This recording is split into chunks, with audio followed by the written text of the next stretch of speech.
اب آتے ہیں اس طرف کہ اگر قرآن میں ہر سوال کا جواب موجود ہے تو پھر اس سوال کا جواب بھی ضرور ہونا چاہیے کہ ذی القرنین کون ہے۔ اور ناظرین، اللہ سبحانہ و تعالیٰ نے قرآن میں اس سوال کا جواب ایک نہیں بلکہ کئی مقامات پر بہت ہی صراحت کے ساتھ واضح کر دیا۔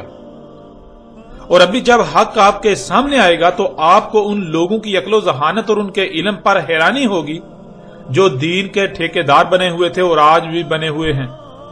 اس کے باوجود وہ اندھے کے اندھے ہیں کہ قرآن میں ایک نہیں دو نہیں بلکہ کئی مقامات پر ذی القرنین کی حقیقت کھول کھول کر بیان کر دی۔ باقاعدہ اس کا کئی مقامات پر نام بھی بتا دیا گیا، نام کے ساتھ اس کا ذکر کیا گیا، لیکن اس کے باوجود یہ لوگ اندھے کے اندھے ہی رہے، ان کو کچھ نظر ہی نہ آیا۔ اس وقت آپ کو سکرین پر سورہ الکہف کی آیت 83 نظر آ رہی ہے، جس میں اللہ سبحانہ و تعالیٰ کا کہنا ہے وَيَسْأَلُونَكَ عَنْ ذِي الْقَرْنَيْنِ قُلْ سَأَتْلُو عَلَيْكُم مِّنْهُ ذِكْرًا۔ وَيَسْأَلُونَكَ یہ 5 الفاظ کا مجموعہ ہے۔ وَيَسْأَلُونَكَ، وا یعنی واو کے معنی اور کے ہیں اور آگے یا کا استعمال ہوا ہے جو خود ہی کا اظہار کرتا ہے، یعنی کہ آگے جس کا ذکر کیا جا رہا ہے وہ ہو رہا ہے، گویا کہ خود ہی ہو رہا ہے۔ اگلا لفظ ہے سالو، جو کہ سال سے ہے۔ سال کہتے ہیں حاجت روائی کے لیے کسی کی طرف لپکنا، اور اس کے ساتھ واو کا استعمال اسے حال کا صیغہ بنا دیتا ہے کہ ایسا ہو رہا ہے، یعنی کوئی حاجت ہے، اس حاجت روائی کے لیے کسی کی طرف لپکا جا رہا ہے۔ اور اگلا لفظ ہے نا، جس کے معنی ہم یعنی اللہ خود اپنا ذکر کر رہا ہے۔ اور پھر اگلا لفظ ہے کا، جس کے معنی تو یعنی جس سے اللہ مخاطب ہے، اللہ کا رسول، اللہ کا بیس کیا ہوا، اللہ کا نمائندہ، جسے اللہ نے انسانوں کی رہنمائی کے لیے کھڑا کیا۔ اللہ جس کی صورت میں انسانوں سے خطاب کر رہا ہے، انسانوں سے کلام کر رہا ہے، انسانوں کو ان کے سوال کا جواب دے رہا ہے۔ اب آتے ہیں ناظرین اس پورے لفظ کی طرف، وَيَسْأَلُونَكَ، اور یہ جو حاجت روائی کے لیے لپکا جا رہا ہے وہ ہماری طرف لپکا جا رہا ہے، ہماری طرف سے تو ہے، تو ان کی حاجت روائی کر، یعنی ان کے سوال کا جواب دے۔ ناظرین ذرا غور کرے، اگر کسی کے پاس علم ہی نہیں تو کیا آپ اس کے پاس اپنا سوال لے کر جائیں گے؟ جو آپ کی حاجت روائی کر ہی نہیں سکتا اور آپ کو علم ہو تو کیا پھر بھی آپ اس کی طرف لپکیں گے اپنی حاجت روائی کے لیے؟ نہیں، بالکل نہیں، بلکہ آپ اسی کی طرف لپکیں گے جس کے بارے میں آپ کا گمان ہوگا کہ یہ آپ کی حاجت روائی کر سکتا ہے، یہ آپ کے سوال کا جواب دے سکتا ہے۔ اب ناظرین ذرا غور کریں کہ پہلی بات، قرآن اللہ کا کلام ہے، یعنی اس قرآن میں جو کچھ بھی ہے یہ اللہ کی اول تا آخر تمام انسانوں سے کی ہوئی گفتگو ہے، جسے اللہ سبحانہ و تعالیٰ نے اس قرآن میں آیات کی صورت میں بطور تاریخ درج کر دیا۔ آیات آیت کی جمع ہے، اور آیت کہتے ہیں پوری شے کا چھپے ہوئے ہونا سوائے اس کے چھوٹے سے حصے کے، چھوٹے سے پہلو کے۔ وہ جو چھوٹا سا حصہ، تھوڑا سا حصہ، چھوٹا سا پہلو سامنے ہوتا ہے اسے عربی میں آیت کہا جاتا ہے۔ جب آیت میں غور کیا جائے، اس کی گہرائی میں جایا جائے تو کیا چھپا دیا گیا تھا وہ سامنے آ جائے گا، یعنی آیت بین ہو جائے گی۔ اب ناظرین آپ خود غور کریں کہ قرآن میں کس کی آیات ہیں، یہ آیات کس نے اتاری؟ کیا اللہ کے علاوہ کوئی اور ایسا ہے جس کی یہ آیات ہوں؟ نہیں، بالکل نہیں۔ قرآن میں اللہ کی آیات ہیں، اللہ نے سب آیات اتاری۔ ناظرین جب یہ آیات اللہ کی ہیں تو پھر اللہ کے علاوہ کس کو علم ہو سکتا ہے کہ اللہ نے ان آیات کے پیچھے کیا چھپایا ہے؟ جو نظر آ رہا ہے اس کی اصل حقیقت کیا ہے؟ اللہ کے علاوہ کون ہے جو ان آیات کو بیان کر سکتا ہے، یعنی ہر لحاظ سے کھول کھول کر واضح کر سکتا ہے۔ جب یہ اللہ کی آیات ہیں تو اللہ کے علاوہ کوئی بھی یہ جواب نہیں دے سکتا کہ ان آیات کے پیچھے کیا چھپا دیا گیا، ان آیات کی اصل حقیقت کیا ہے، ان آیات کو بیان کیسے کیا جا سکتا ہے۔ اور اسی وجہ سے اللہ سبحانہ وتعالی نے اس آیت کے شروع میں ہی کہا کہ یہ جو سوال کیا جا رہا ہے یہ سوال ہم سے ہے، یعنی یہ سوال اللہ سے کیا جا رہا ہے، صرف اور صرف ہم ہی یعنی اللہ ہی اس کا جواب دے سکتا ہے۔ اور ہم یعنی اللہ کون ہے اور ہم یعنی اللہ کیسے جواب دیتا ہے، اسی کا اللہ سبحانہ وتعالی نے آگے جواب دے دیا کہ تو ہماری طرف سے ان کے سوال کا جواب دے، یا یہ بھی کہہ سکتے ہیں کہ اللہ کہہ رہا ہے ہم تیری صورت میں ان کے سوال کا جواب دے رہے ہیں۔ اللہ اپنے رسول کو کہہ رہا ہے کہ تو ان کے سوال کا جواب دے۔